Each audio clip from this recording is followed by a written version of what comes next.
முதலாக பார்ப்பீர்கள் என்று சொன்னால் இதை சப்ஸ்கிரைப் செய்து எங்களுக்கு ஆதரவு கொடுங்கள். இதுவரை சப்ஸ்கிரைப் செய்த அனைவருக்கும் நன்றி. ஒரு பரபரப்பான ஒரு செய்தி தான் உங்களுக்கு மத்தியிலே இந்த நாளில் சொல்ல வந்திருக்கிறேன். தமிழகத்திலே அரசியல் சூடு பிடித்திருக்கிற இந்த நேரத்திலே மகாராஷ்டிராவிலே கிறிஸ்தவர்களுக்கும் சிறுபான்மை மக்களுக்கும் எதிரான ஒரு அச்சுறுத்தலும் தாக்குதலும் மிக வேகமாக நடைபெற்று வந்து கொண்டிருக்கிறது. ஆனால் நான் இன்று சொல்ல போகிற இந்த காரியம் கிறிஸ்தவ இஸ்லாமிய சகோதரர்களுக்கு ஒரு வேதனைப்படக்கூடிய ஒரு நிகழ்வாகத்தான் காணப்படுகிறது. இந்தியாவிலே பிசினஸுக்கு மிக முக்கியத்துவம் தருகிற எல்லா விதமான மக்கள் வாழ்கிற மகாராஷ்டிரா என்ற மாநிலம், மும்பை என்ற அந்த மகாராஷ்டிராவின் மாநிலம் இதுவரை ஒரு சமநீதியான சமூக நீதியை பாதுகாக்கிற மாநிலமாகத்தான் இதுவரை இருந்தது. ஆனால் கடந்த சில வருடங்களாக மதவாத பிஜேபி அரசு ஆட்சி கட்டிலில் அமர்ந்த பிறகு அங்கு இஸ்லாமிய கிறிஸ்தவர்களை அச்சுறுத்தும் பல வேலைகள் நடந்து கொண்டிருக்கிறது. அதற்கெல்லாம் முத்தாய்ப்பாகத்தான் கடந்த திங்கட்கிழமை 16/3/2026 அன்று மகாராஷ்டிர சட்டமன்றத்திலே நிறைவேற்றப்பட்ட ஒரு மசோதா தான் இஸ்லாமிய கிறிஸ்தவர்களுக்கு விரோதமாக இருக்கிறது. இந்தியாவின் பல மாநிலங்களான ஒரிசா, சத்தீஸ்கர், பீகார், மத்திய பிரதேஷ், உத்தரப்பிரதேஷ் மற்றும் கர்நாடகா போன்ற மாநிலங்களிலே போடப்பட்ட கட்டாய மதமாற்ற தடை சட்டத்தின் மற்றொரு வடிவமாகத்தான் மகாராஷ்டிரா சட்டமன்றத்திலே அமுல்படுத்தப்பட்ட மத சுதந்திர மசோதா 2026 என்ற மசோதா இந்த 8 மாநிலங்களுக்கோட இணையாக இருந்து அதற்கு மேலாக இன்னும் ஒரு படி மேலாக போய் கிறிஸ்தவர்களையும் இஸ்லாமியர்களையும் அச்சுறுத்துவதன் யார் அதிகமாக என்ற போட்டியிலே இது முதன்மை பெற்றிருக்கிறது. இந்த மசோதாவை முன்மொழிந்த அந்த மாநிலத்தின் முதலமைச்சர் தேவேந்திர பட்னாவிஸ் சொல்லும்போது சொல்லுகிறார், இது இந்திய அரசியலமைப்பு சட்டம் 25 சொல்லப்பட்ட மத தனிமனித சுதந்திரத்தை பாதிக்காது என்று சொல்லி இதை அங்கு முன்மொழிகிறார். பல ஆதரவுக்கும் எதிர்ப்புக்கும் மத்தியிலே இந்த மசோதா கடந்த திங்கட்கிழமை அங்கு நிறைவேறுகிறது. இந்த மசோதாவில் இருக்கிற இந்த கடுமையான பகுதிகளைத்தான் ஒவ்வொரு நாளும் ஒவ்வொரு மாநிலமும் எப்படி கிறிஸ்தவர்களையும் இஸ்லாமியர்களையும் ஒடுக்குவது என்பதை சிந்தித்து சிந்தித்து அவர்கள் போடுகிற இந்த சட்டங்கள் எல்லாம் கடுமையாகிக் கொண்டே இருக்கிறது என்பதை குறித்து இந்த மசோதாவில் என்ன சொல்லப்பட்டிருக்கிறது என்பதைத்தான் இப்போது நாம் பார்க்க போகிறோம். இந்த மத சுதந்திர மசோதா 2026 என்ன சொல்லுகிறது? இதனுடைய சரத்துக்கள் என்ன? முதலாவது சரத்து இப்படியே சொல்லுகிறது, இந்த மசோதாவில் கொடுக்கப்பட்ட மிக முக்கியமான ஒரு காரியம் இஸ்லாமியரை குறிவைத்துத்தான் இந்த முதல் சரத்து சொல்லப்பட்டிருக்கு. அது திருமணம் என்ற போர்வையிலே யாராவது மதம் மாற்றினால் அவர்களுக்கு 7 ஆண்டு சிறை தண்டனையும் 1 லட்சம் ரூபாய் அபராதம் என்று முதல் சரத்தை அவர் சொல்கிறார். ஏன் என்று சொன்னால் அவர்களுக்கு இஸ்லாமியர்கள் லவ் ஜிகாத் என்று சொல்லி பிற மத மக்களை அவர்கள் தங்களுடைய மதத்துக்கு மாற்றி விடுகிறார்கள் என்ற ஒரு வதந்தியை அதிக நாட்களாக இந்த மதவாத பிஜேபி அரசு எல்லா மாநிலங்களிலும் சொல்லிக் கொண்டிருக்கிறது. இங்கு அதைத்தான் அவர்கள் ஒரு படி மேல போய் சொல்றாங்க, திருமணம் என்ற போர்வையில் நீங்கள் யாராவது இப்படி மதம் மாற்றினால் கண்டிப்பாக அவர்களுக்கு 7 வருட சிறை தண்டனையும் 1 லட்சம் ரூபாய் அபராதம். முதல் சரத்து திருமணம் என்ற பெயரில் யாராவது மதம் மாற்றினால் 7 வருட சிறை தண்டனையும் 1 லட்சம் ரூபாய் அபராதம் என்று முதல் சரத்து. இரண்டாவது சரத்து சொல்லுகிறது, சிறுவர்கள், மனநலம் குன்றியவர்கள், பெண்கள் அல்லது பட்டியல் இனத்தவர்கள் அல்லது பழங்குடி மக்கள் இந்த லிஸ்ட்ல இருக்கிற யாராவது ஒருவரை மதம் மாற்றினால் அவர்களுக்கு 7 வருட கடுங்காவல் தண்டனையும் 5 லட்சம் ரூபாய் அபராதம். மறுபடியும் சொல்லுகிறேன், சிறுவர்கள், மனநலம் குன்றியவர்கள், பெண்கள், பட்டியல் இனத்தைச் சேர்ந்த பெண்கள், பட்டியல் இனத்தைச் சேர்ந்தவர்கள், மலைவாழ் மக்கள் இப்படி யாராவது ஒருவரை மதம் மாற்றினால் 7 வருட சிறை தண்டனையும் 5 லட்சம் ரூபாய் அபராதம். மூன்றாவது சரத்து சொல்லுகிறது, யாராவது கூட்டாக ஒரு 10 பேருக்கு 20 பேருக்கு ஒன்றாக மதம் மாற்றினால் அவர்களுக்கும் 7 வருட சிறை தண்டனை, 5 லட்சம் ரூபாய் அபராதம். 4வது சரத்து சொல்லுகிறது, ஒரு முறை இப்படி மதமாற்ற தடைச்ச இந்த மதமாற்றத்திலே ஈடுபட்டு அவள் தண்டிக்கப்பட்டால் அவர்கள் திரும்பி இந்த குற்றத்தை செய்வார்கள் என்று சொன்னால் அவர்களுக்கு 10 வருட சிறை தண்டனையும் 5 லட்சம் ரூபாய் அபராதமும் விதிக்கும்.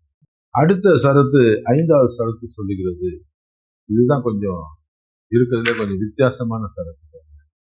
இது என்ன சொல்லுகிறது, அவருடைய மதத்தை குறித்து எழுதணும் அப்படின்னு சொன்னா 15 வயது ஆனவர்களாக இருக்கலாம், 25 வயது ஆனவர்களாக கூட இருக்கலாம். அவர்களுடைய மதத்தை அவர்கள் எப்படி குறிப்பிடுவார் என்று சொன்னால், ஒருவேளை அவர் தாயார் மதம் மாற்றி பின்பு கட்டாயமாய் இப்படி மதம் மாற்றி இருந்த பிறகு அவருக்கு இந்த குழந்தை பிறந்திருக்கும் என்று சொன்னால், அந்த குழந்தைக்கு 20 வயது ஆனாலும் சரி, 25 வயது ஆனாலும் சரி, 15 வயது ஆனாலும் சரி, எப்போ அதுக்கு வயதானாலும் சரி, அவர் தாயார் ஒருவேளை அப்படி கட்டாயமாய் மதம் மாற்றப்பட்டு இருந்தால் அவங்களுக்கு பர்த் சர்டிபிகேட் எந்த மதம் எழுதுவாங்கன்னா, அவர்களுக்கு முன்பாக அந்த தாயார் மதம் மாறுவதற்கு முன்பாக எந்த மதத்தில் இருந்தார்களோ அந்த மதத்தில் தான் அந்த பிள்ளைக்கு, ஆண் பிள்ளையோ பெண் பிள்ளையோ அவர்களுக்கு சர்டிபிகேட் தரப்படும் என்று இதில் சேர்த்திருக்கிறார். இப்படி கடுமையான இந்த காரியங்கள் எல்லாம் சொல்லி ஒரு சேர்க்கிறதுக்கு என்ன காரணம்? இந்த மசோதாவில் இன்னும் சொல்லப்பட்டிருக்கிற முக்கியமான காரியம் என்னன்னா, 65 நாட்களுக்கு முன்பாக நீங்கள் மதம் மாறுகிறவர்கள் அந்த மாவட்ட ஆட்சியாளருக்கு எழுத்துப்பூர்வமாக நீங்க தரணும். யார் மதம் மாறுகிறார்களோ அவர்கள் எழுத்துப்பூர்வமாக நான் இந்த மதத்திலிருந்து இந்த மதத்துக்கு மாறப்போகிறேன்னு 65 நாட்களுக்கு முன்பாக அதை போய் கொடுக்கணும். யார்கிட்ட? மாவட்ட ஆட்சியாளர். சரி, மதம் மாறின பிறகு 21 நாட்களுக்குள்ளாக மதம் மாறிவிட்டேன் என்பதையும் எழுத்து மூலமா கொடுக்கணும். அப்படி கொடுக்காவிட்டால் அவர்கள் கட்டாயமாக மதமாற்றப்பட்டார்கள் என்ற அந்த கிளாஸுக்குள்ள வந்துருவாங்க. அவள் தண்டனைக்குரிய குற்றவாளியாக மாறிடுவாங்க. இந்த சரத்துல சொல்லுங்க. இதெல்லாம் யாரை அச்சுறுத்துவதற்காக? இப்படி முன்னால சொல்லிட்டு போனா நீ அவங்கள மதம் மாற விடுவியா? நீ ஒரு சும்மா சர்ச் நடத்துற இடத்துலயே வந்து கலாட்டா பண்ற, சர்ச் நடத்துறவங்களையே வந்து அடிச்சு நீ தவறா பேசுற, உள்ள போற. ஒருவன் வந்து நான் இந்த மதத்துல இருந்து இந்த மதத்துக்கு போவன்ட்டு 60 நாட்களுக்கு 65 நாட்களுக்கு முன்னாடி எழுதி கொடுத்தா அவர்களை நிம்மதியாக மதம் மாற விடுவீர்களா? கேட்கிறேன், சிந்தித்து பதில் சொல்லுங்க. இப்படித்தான் இந்த சரத்திலே அநேக காரியங்கள் இஸ்லாமிய கிறிஸ்தவர்களை பயமுறுத்துவதற்காக போடப்பட்டிருக்கிறது. இன்னும் மீதியான பெரிய காரியங்கள்லாம் வெளியே வரும்போது இதற்கான முழு வீடியோவை நான் தொடர்ந்து போடுவேன். அவசியப்பட்டது என்று சொன்னால், ஆளுகிற பிஜேபி அரசு, அங்க இருக்கிற ஆளுகிற சிவசேனாவின் ஒரு பிரிவு இவர்களை கட்டாயப்படுத்தி இப்படிப்பட்ட மதமாற்ற தடை சட்டத்தை கொண்டு வர செய்திருக்கிறார். யார் ஆதரவு தந்தார்கள், யாரெல்லாம் எதிர்த்தார்கள் என்று பார்க்கணும். முதலாவது எதிர்த்தவர்களை குறித்து நான் சொல்ல விரும்புகிறேன். மகாராஷ்டிரா சட்டமன்றத்தில் உள்ள எல்லா எதிர்கட்சி உறுப்பினர்களும் இந்த மசோதாவை எதிர்த்தார். பெரும்பாலும் எல்லாரும் எதிர்த்தார். அதில் ஆதரவு தந்த ஒரே ஒரு எதிர்கட்சி வரிசையில் இருந்த ஒரே ஒரு இயக்கம் தான் சிவசேனாவில் யூபிடி பிரிவை சேர்ந்த ஒரு சிலர் தான் அதை ஆதரித்தார்கள். மற்ற எல்லா எதிர்கட்சியில் இருக்கிறவங்களும் சரமாரியாக எதிர்த்தார்கள். அதுல குறிப்பிட்டு சொல்ல வேண்டும் என்று சொன்னால், சமாஜ்வாதி கட்சியின் சட்டமன்ற உறுப்பினர்களான அபு அசிம் அஸ்மி என்பவரும் அஸ்லாம் ஷேக் என்பவரும் கடுமையாக எதிர்த்தார். அதில் அஸ்லாம் ஷேக் சொல்லும்போது இப்படி சொல்லுகிறார், இந்த மசோதாவின் நோக்கமும் சாராம்சமும் அரசியலமைப்பு சட்டத்தின் தனி உரிமை என்ற உரிமையை பறிக்கிறது என்று அவர் குறிப்பிட்டார். இரண்டாவது காரியம் சொல்றாரு, இந்த மசோதா இந்திய அரசியலமைப்பு சட்டம் 14, 15, 21 ஆகிய சரத்துக்களுக்கு எதிரானது என்பதையும் அந்த அஸ்லாம் ஷேக் பதிவு செய்திருக்கிறார். இவங்க கடுமையா எதிர்த்து, சமாஜ்வாதி கட்சி கடுமையா எதிர்த்து இருக்கிறது, காங்கிரஸ் கட்சி கடுமையா எதிர்த்து இருக்கிறது. இந்த சட்டத்தை பெரும்பாலுமான அந்த எதிர்கட்சி உறுப்பினர்கள் எல்லாம் சட்டமன்றத்தின் கூட்டு தேர்வு குழுக்குள்ளாக அனுப்பி விவாதித்து தான் நிறைவேற்ற வேண்டும் என்று போராடினார். ஆனால் அரசு அதை ஏற்றுக்கொள்ளவில்லை, அதை ஒரு விவாத பொருளாய் மாற்றவில்லை. அவள் குரல் வாக்கு மூலமாக எடுத்து இதை ஒருமனதாக நிறைவேறியதாக அறிவித்துவிட்டார். ஆதரவாக பேசினவ இந்த 2 பேருக்கு ஒருத்த சிவசேனாவின் யூபிடி பிரிவு ஆதரவு கொடுத்தது. 2வது பாஜகவின் அதுல் பட்கட்கர் என்ற ஒருத்தர் சொல்றா, இனி யாரும் அங்க மும்பையில மகாராஷ்டிரால இது மதம் மாற்றி தங்கள் மதத்தையோ தங்கள் இனத்தையோ பெருக்கிக் கொள்ள முடியாது. நாங்க எல்லாத்தையும் கண்ட்ரோல் பண்ணிட்டோம். இந்த மசோதா இனி மத மாற்றத்தையும் முழுமையாய் இப்படிப்பட்ட கூட்டமாய் மாறிவிடுவதையும் தடை செய்திருந்த மாதிரி பேசு. ஆக மொத்தம் இவங்க என்ன நினைக்கிறான், என்ன சொல்றான்?